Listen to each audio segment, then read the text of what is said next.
Setelah Titan pulang, Violeta pergi ke dapur mencari Lastri. Tiba-tiba Violeta mencekik leher Lastri. "Dasar janda gatal!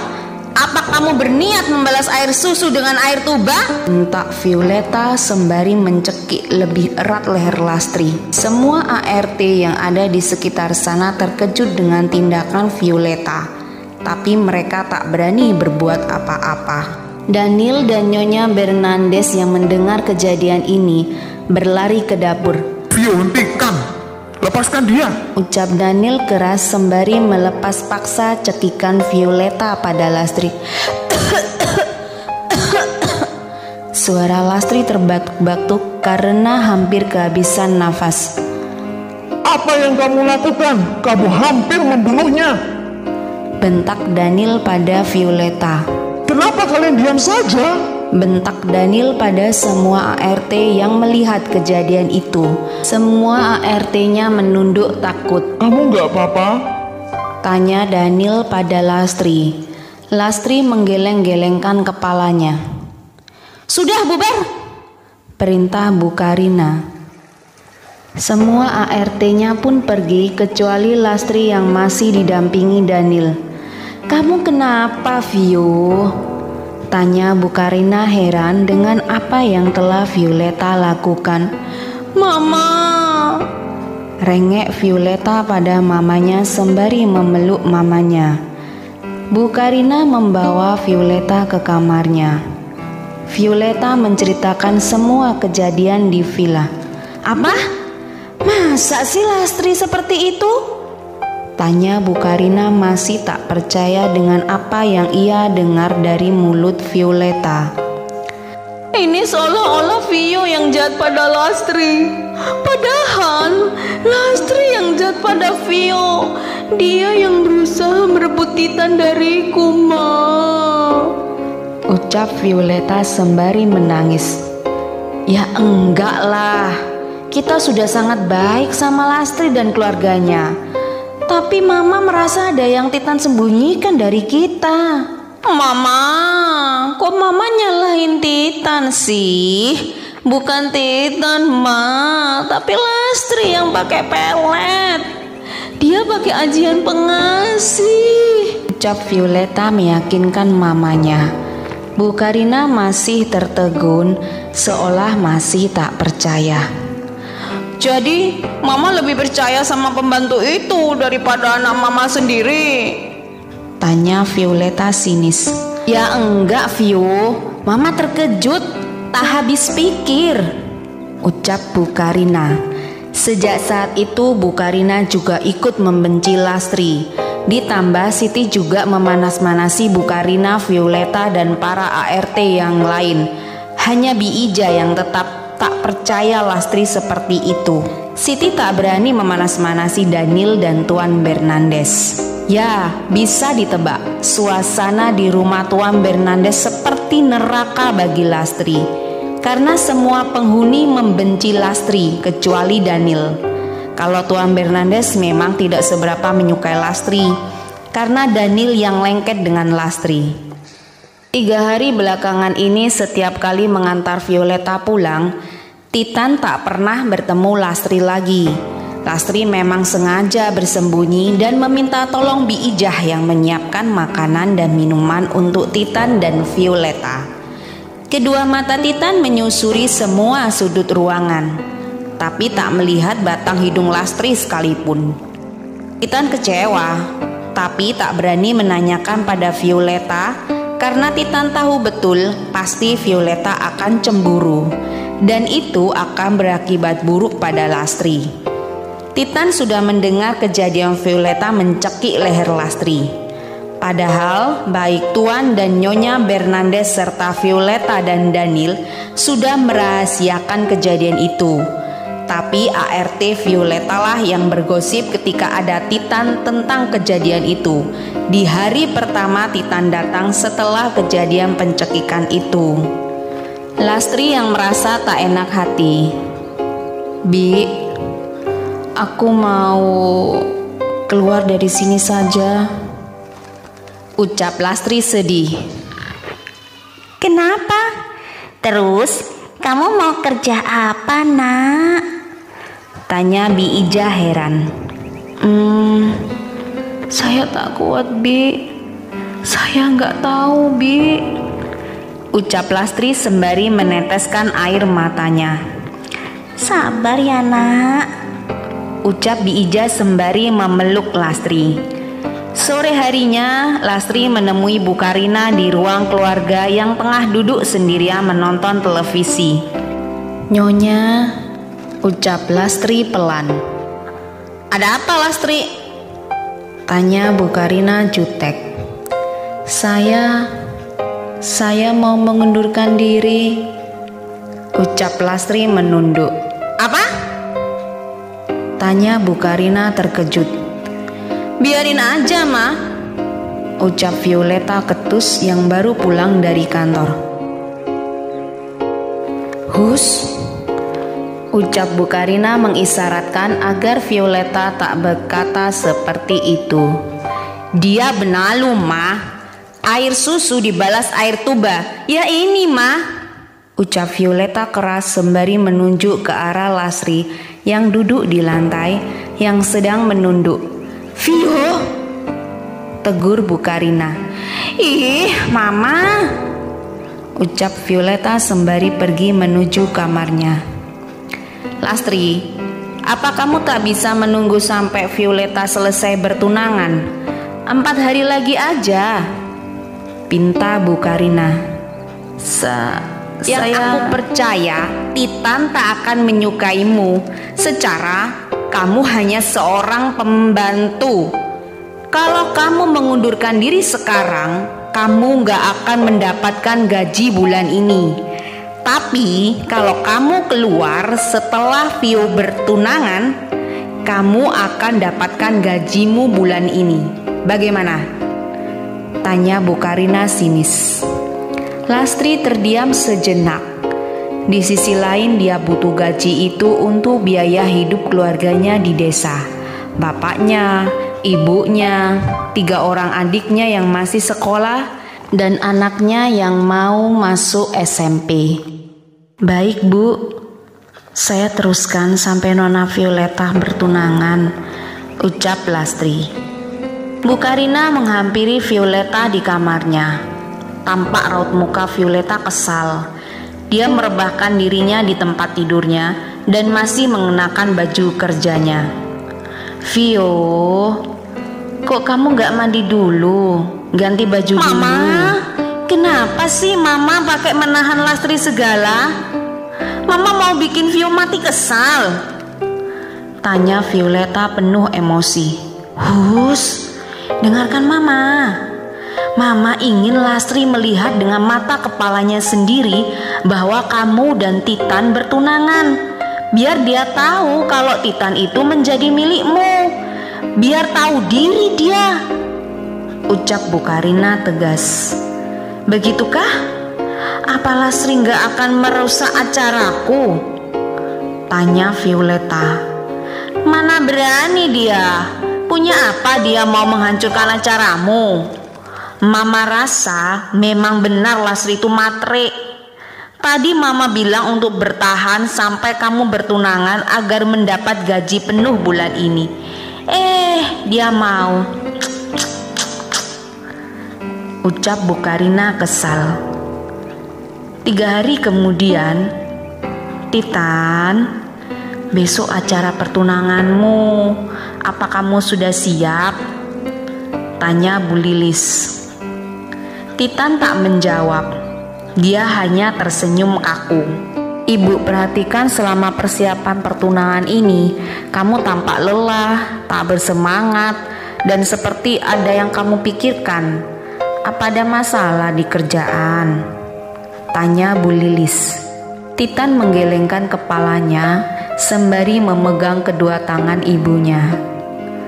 Kamu sudah mantap melangkah ke depan bersama Violeta, tanya Bu Lilis lagi. Ibu, sudah gak usah berpikir macam-macam. Ibu harus cukup istirahat, ucap Titan. Lastri, apa itu dia yang di pikiranmu? Tanya Bu Lilis penasaran. Tapi Titan diam saja, tak menjawab.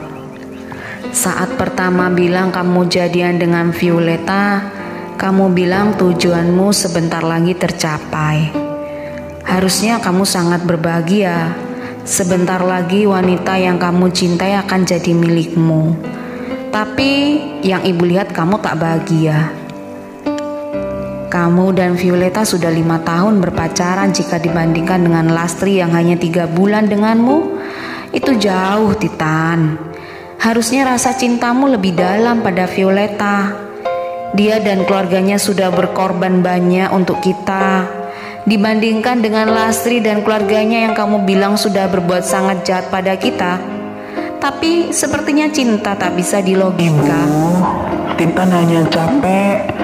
Jangan khawatir, acara besok tidak akan gagal. Apa boleh saya beristirahat? Tanya Titan.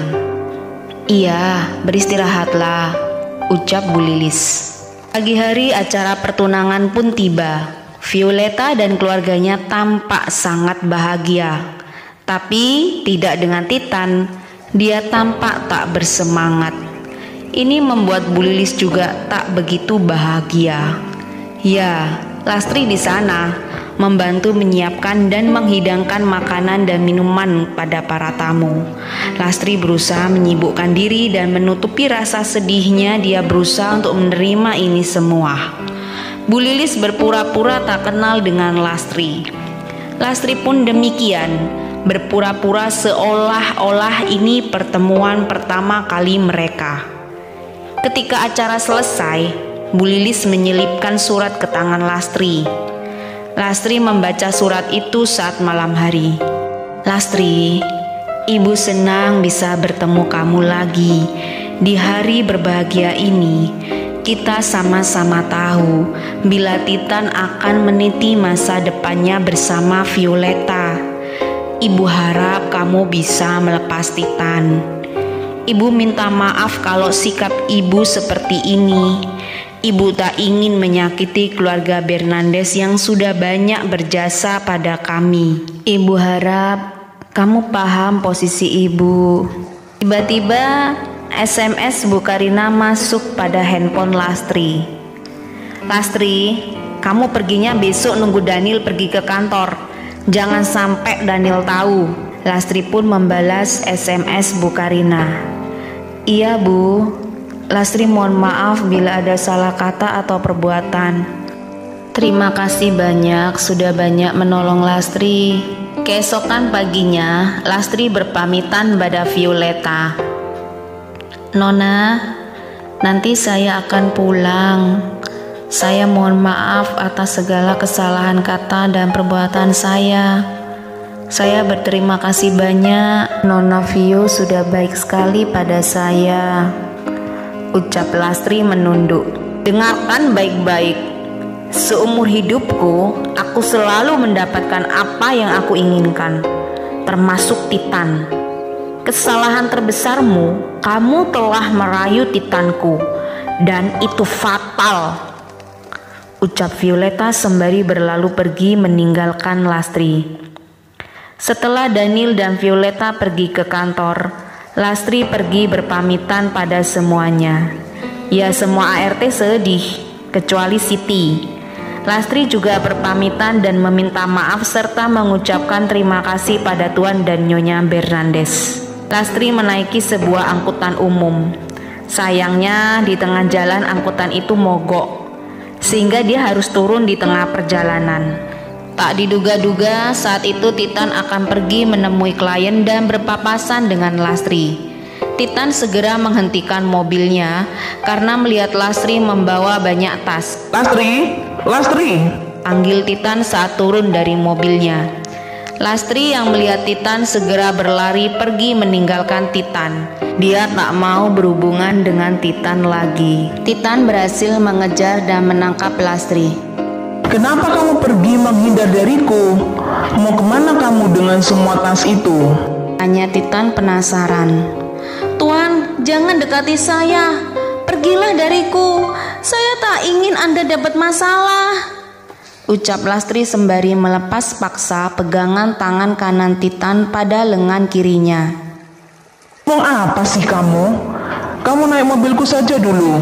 Aku antar kamu, ucap Titan. Tidak, Tuan, ucap Lastri sembari tetap melepas paksa pegangan tangan kanan Titan pada lengan kirinya. Titan merampas 2 tas yang dibawa Lastri dan menaruhnya di dalam mobilnya. Tentu saja Lastri mengejar tasnya. Titan langsung mengunci mobilnya dan memacu mobilnya pergi. "Tuan, hentikan mobilnya! Tolong turunkan saya!" teriak Lastri. Titan memacu mobilnya sangat cepat, 120 km per jam.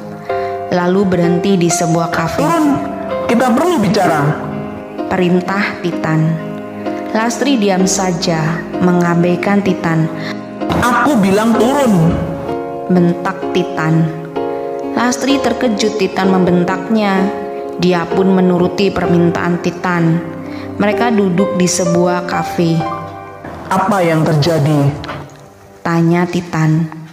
Lastri diam saja. Dia ragu apa perlu menceritakan semuanya pada Titan. Lastri masih berpikir khawatir Titan akan marah kepada Violeta dan keluarganya. Tiba-tiba smartphone Titan berdering. Itu telepon dari manajer marketingnya. Maaf Pak, ini klien sudah menunggu.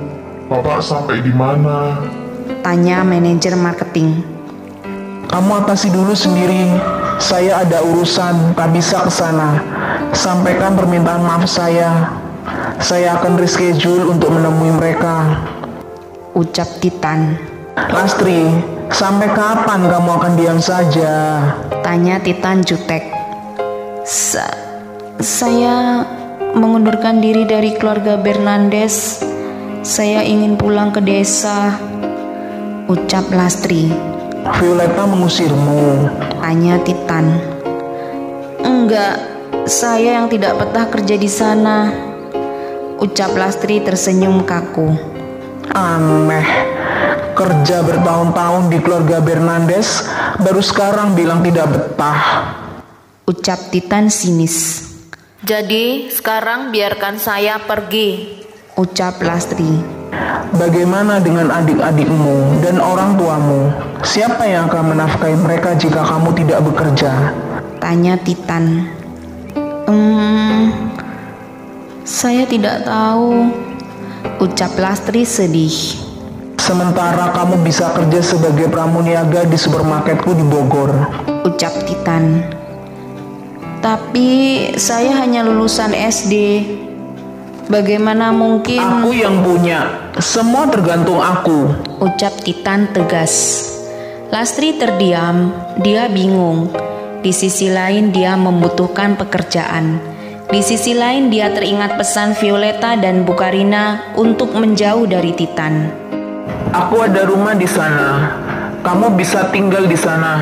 Tak usah berpikir terlalu berlebihan. Ini hanya sementara waktu sampai kamu mendapatkan pekerjaan yang lain. Dan saat itu kamu bisa pergi jauh-jauh dariku, ucap Titan. Lastri mengangguk-anggukkan kepalanya. Tanda dia setuju. Hari itu pun mereka berdua pergi ke Bogor. Setibanya di Bogor, "Tuan, rumah ini terlalu besar. Saya takut sendirian di sini," ucap Lastri ketakutan. Kalau kamu punya uang, kamu bisa kos atau kontrak rumah yang lebih kecil. Silahkan, itu jauh lebih baik bagiku, karena kamu itu menyusahkan, ucap Titan dengan raut muka dinginnya. "Uang saya buat biaya keluarga di desa, Tuan," ucap Lastri. "Kalau gratis, jangan banyak komplain," ucap Titan dingin. Lastri mencibirkan bibirnya. "Tiap hari Minggu akan ada Pak Udin yang bersihkan rumah ini. Kalau kamu jadi tinggal di sini, aku bisa menghemat ongkos Pak Udin. Jadi Pak Udin tidak perlu ke sini karena ada pembantu gratis," ucap Titan tersenyum. "Jadi ini modusnya," ucap Lastri manyun. Titan mengangguk-anggukkan kepalanya sembari tersenyum. "Aku lapar. Apa kamu bisa masak makanan yang enak? Tanya Titan menyindir. Lastri segera pergi ke dapur, tapi tidak menemukan bahan makanan sama sekali. Lemari esnya pun kosong. Tuan, tidak ada bahan makanannya. Tuan bisa pesan makanan antar saja jika sudah sangat lapar. Ucap Lastri tersenyum. Apa? Aku memberimu tempat tinggal, kamu harus ada timbal baliknya. Kita pergi belanja sekarang. Ucap Titan sembari berlalu pergi menaiki mobilnya. Sikap apa itu? Sebentar baik, sebentar menyebalkan. Seenaknya sendiri. Mau gimana lagi, saya numpang sama dia. Gerutu Lastri yang kemudian terkejut karena suara klakson mobil Titan. Kemudian Lastri pun pergi berbelanja ke supermarket bersama Titan. Mereka menikmati momen itu. Mereka tampak bahagia. Malam itu mereka habiskan dengan memasak makanan bersama dan menikmati makan malam bersama. Daniel yang saat makan malam kebingungan karena tak bertemu Lastri. Lastri kemana, Bi Ija? Tanya Daniel selepas makan malam. Bi Ija masih bingung harus berkata apa, karena Bu Karina menyuruh semua ART-nya tutup mulut tentang kepergian Lastri kepada Daniel. Tiba-tiba Bu Karina masuk ke dapur. Lastri mengundurkan diri. Dia mau menikah dengan pria pilihan orang tuanya. Apa? Iya, Lastri akan menikah dengan pria pilihan orang tuanya di desa. Dia tampak sangat bahagia. Mama ngarang kan? Daniel, ini beneran. Tanya Bi Ija. Bi Ija pun mengangguk karena takut dimarahi Bu Karina. Gak mungkin, Ma. Teriak Daniel sembari membanting gelas kaca yang dia pegang. Tuan Bernandes dan Violeta yang mendengar itu langsung berlari menuju dapur. Daniel, apa yang kamu lakukan?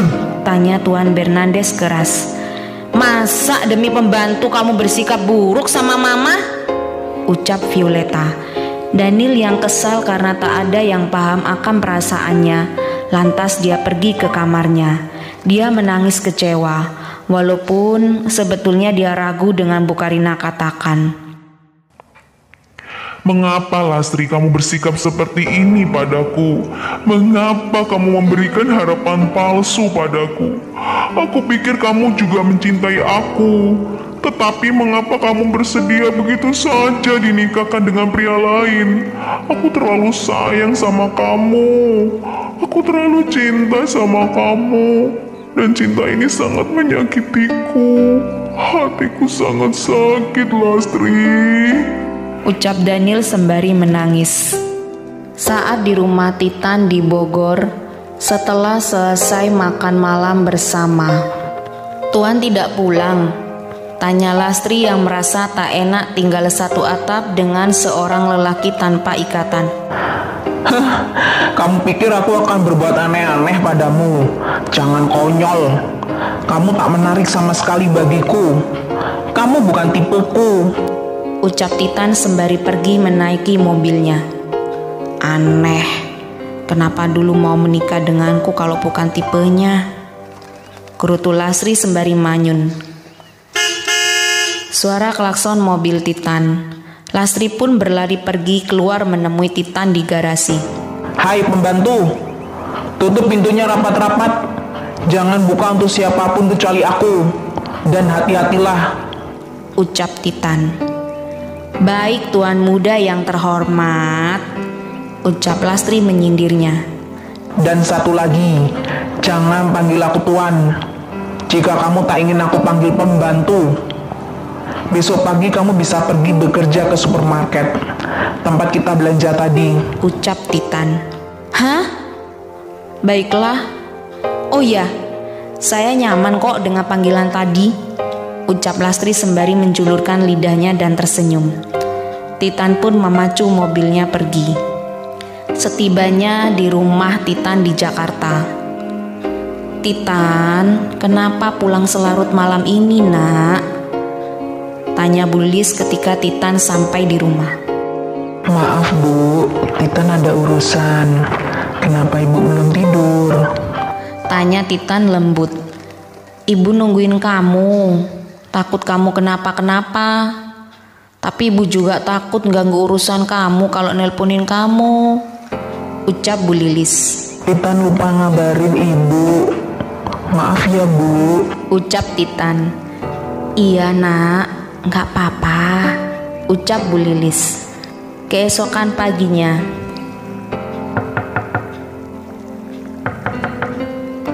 ketukan pintu ruangan Titan oleh Violeta. Masuk, ucap Titan. Sayang, kok kamu kemarin gak balas WA aku sih? Terus gak balik kantor juga. Kemana kemarin? Tanya Violeta manja. Aku ada urusan, ucap Titan dengan raut muka dinginnya. Pergi keluar yuk nanti malam. Nonton, makan-makan, jalan-jalan. Aku sibuk View. Selalu begitu. Kamu kan sekarang tunanganku. Kalau dulu oke lah kita masih pacaran, tapi kan sekarang masih banyak yang harus kukerjakan. Kenapa kamu abaikan aku sih? Kita perlu kencan. Kamu harus apel ke aku. Kamu harus. Vio, kita bukan ABG lagi. Kita sudah dewasa, ucap Titan tegas. Violeta kesal. Dia berjalan keluar dari ruangan Titan dan membanting pintu Titan.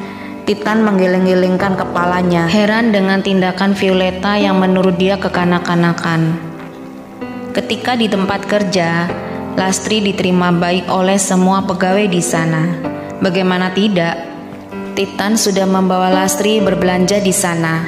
Jadi sudah menyebar berita bahwa Lastri dekat dengan Titan. Hus, titipan bos, ucap salah satu pramuniaga rekan kerja Lastri yang baru kepada pramuniaga yang lain. Cantik sih, jadi gampang mah mepet bos-bos. Nggak pakai magang langsung instan jadi pegawai tetap, ucap pramuniaga yang lain ngerumpiin si Lastri. Dengar-dengar dia cuman lulusan SD. Kita mah susah-susah buat lulus SMA. Dia gampang aja, ucap pramuniaga yang lain. Harusnya dia cocoknya jadi cleaning service aja, ucap pramuniaga yang lain. Lastri memang merasa jika rekan kerjanya hanya tampak baik jika di depannya, tapi membicarakan dia di belakang. Dia paham betul mengapa mereka membicarakannya di belakang, tapi suasana itu membuat dia tak nyaman bekerja. Tuan, saya lebih baik jadi cleaning service aja, SMS Lastri pada Titan. Titan sangat senang ketika mendapat SMS dari Lastri. Raut mukanya langsung berubah jadi bahagia. Dia tersenyum-senyum, padahal dia sedang memimpin rapat. Violeta dan yang lain memperhatikan Titan yang berubah drastis. Dari dingin dan serius menjadi senyum-senyum sendiri melihat smartphone-nya. Bagaimana Pak? Tanya manajer keuangan saat rapat pada Titan. Titan menjadi tersadar, melihat semua mata tertuju padanya. Dia pun langsung fokus lagi pada rapat saat itu. Lastri menjadi galau karena Titan tak membalas SMS-nya. Sementara itu Daniel masih murung, sedang Violeta juga masih menyimpan rasa kesal karena sikap Titan tak kunjung berubah, tetap saja dingin padanya. Sepulangnya di rumah, kamu kan sudah aku bilang jangan banyak komplain, balas SMS Titan pada Lastri. Saya tak enak dengan yang lain tuan, SMS Lastri pada Titan. Kamu menyetir keputusanku, tanya Titan yang sengaja mengulur-ulur waktu agar bisa SMS-an dengan Lastri. Ya bukan begitu tuan, apa tuan sudah makan? Sepertinya tuan lapar jadi emosi terus, SMS Lastri sembari tersenyum-senyum. Malam itu Titan habiskan dengan ber-SMS-an ria dengan Lastri. Baik Titan maupun Lastri tampak bahagia. Selama itu tiap 2 atau 3 hari sekali Titan berkunjung ke Lastri dengan alasan ingin mengontrol bisnisnya yang di Bogor. Padahal biasanya 3 bulan sekali. Sejak itu Titan kembali sangat dekat dengan Lastri. Mereka pun intensif berhubungan via SMS dan telepon jika saling berjauhan. Mereka sangat nyaman satu sama lain. Mereka seperti tidak ingin terpisahkan dan segera ingin bertemu. Iya, itu perasaan cinta dan sayang yang tumbuh kembali di antara mereka. Violeta diabaikan terus oleh Titan. Bahkan lebih jarang banget membalas WA dari Violeta atau menerima telepon dari Violeta. Sedang Daniel kehilangan berat badan cukup banyak karena terkurung dalam kesedihan. 2 bulan kemudian, Daniel berinisiatif pergi diam-diam ke desa Lastri di Nganjuk, Jawa Timur. Tentu saja dia tak bilang ke Tuan dan Nyonya Bernandes serta Violeta. Sudah barang tentu akan ditentang bila dia bilang. Dia bilang kepada mereka mau menginap ke rumah sahabatnya di Bandung. Ya, memang Daniel dulu pernah kuliah di Jepang. Di sana dia bersahabat dengan Jerry yang berasal dari Bandung. Cukup sulit Daniel mencari tempat tinggal keluarga Lastri. Singkat cerita, Daniel terkejut. Ternyata Lastri belum kembali ke desanya. Lastri juga belum menikah lagi setelah pernikahannya yang pertama. Orang tuanya pun mengira Lastri masih bekerja di keluarga Bernandes. Lastri juga masih intensif mengirim uang via wesel dan berhubungan dengan keluarganya via telepon. Daniel meminta orang tua Lastri menanya Lastri tinggal di mana sekarang dan segera memberikan informasi di mana alamat tempat tinggal Lastri sekarang. Ibu Lastri setuju setelah Daniel memberikan sejumlah uang. Karena tiap kali Daniel mengirim SMS atau telepon selalu tak ada balasan dan jawaban. Daniel sudah pernah mencoba menghubungi Lastri menggunakan nomor asing, tapi Lastri juga tak merespon. Ya, Lastri memang tak pernah merespon nomor asing. 2 hari kemudian setelah Daniel sampai di Jakarta, saat di kantor, Ibu Lastri menelpon Daniel dan memberitahu alamat Lastri tinggal. Daniel langsung bergegas pergi ke Bogor menemui Lastri. Daniel, kemana kamu pergi terburu-buru? Ini mau rapat. Ucap Titan belum selesai, tapi Daniel berlalu pergi tanpa memperdulikan ucapan Titan. Siang itu, Daniel mengendari mobilnya sangat cepat. 1 jam kemudian Daniel sudah sampai di rumah Titan. Tapi Daniel belum tahu jika itu adalah rumah Titan. Daniel menunggu di depan pagar rumah Titan. Baik Titan maupun Violeta sudah menghubungi Daniel, tapi Daniel tak membalas WA ataupun menerima telepon dari mereka. Daniel sangat gugup. Dia benar-benar tak sabar menunggu Lastri pulang. Sore harinya Lastri sampai di rumah Titan. Betapa terkejut Lastri bertemu dengan Daniel. Lastri? Panggil Daniel sangat senang bisa bertemu Lastri kembali. Mengapa Tuan di sini? Dari mana Tuan tahu saya di sini? Tanya Lastri setelah Lastri mempersilahkan Daniel masuk dan duduk di ruang tamu. Itu tidak penting. Aku berusaha cukup keras untuk bisa bertemu denganmu. Mamaku bilang kamu sudah menikah lagi dengan pria pilihan orang tuamu. Ternyata itu tidak benar. Ucap Daniel sembari tersenyum. Tuan sekarang kurusan, ucap Lastri. Iya, aku makan tidak cukup baik setelah kepergianmu. Rumah ini sangat besar, punya siapa? Tanya Daniel penasaran. Tuan maaf, Tuan segera habiskan tehnya dan Tuan bisa kembali ke Jakarta. Saya tidak enak dengan orang-orang di sini. Jika pria dan wanita berduaan, khawatir timbul fitnah. Saya tidak akan nyaman tinggal di sini dan bisa dapat masalah, ucap Lastri sembari menundukkan kepalanya. Padahal aku sudah jauh-jauh dari Jakarta dan berusaha sangat keras. Ternyata segini saja penghargaanmu, ucap Daniel kecewa. Tuan, saya harap Tuan bisa paham. Maaf, ucap Lastri. Daniel pun pamit kepada Lastri untuk pulang ke Jakarta. Namun, ternyata Daniel tak benar-benar pulang ke Jakarta. Dia bersembunyi sembari mengawasi rumah itu. Tapi, hingga larut malam tak ada yang datang ke rumah itu. Daniel pun pulang ke Jakarta. Keesokan harinya di kantor, sudah barang tentu Titan marah besar karena Daniel meninggalkan kantor tanpa alasan yang jelas. Tentu saja Daniel tak bilang kalau ke Bogor menemui Lastri. Sore harinya, Daniel segera bergegas pergi ke Bogor lagi. Dan dia berbohong pada Violeta jika dia ke Bandung lagi menemui sahabatnya membicarakan bisnis. Malam itu juga zonk. Tak ada yang keluar masuk rumah besar itu selain Lastri. Namun keesokan malamnya lagi, hujan deras turun. Daniel mengawasi rumah itu dari kejauhan lagi. Dia melihat sebuah mobil yang masuk ke rumah itu. Mobil itu sepertinya aku tahu. Plat mobilnya tidak terbaca dengan jelas. Tapi itu seperti mobil Titan. Gerutu Daniel.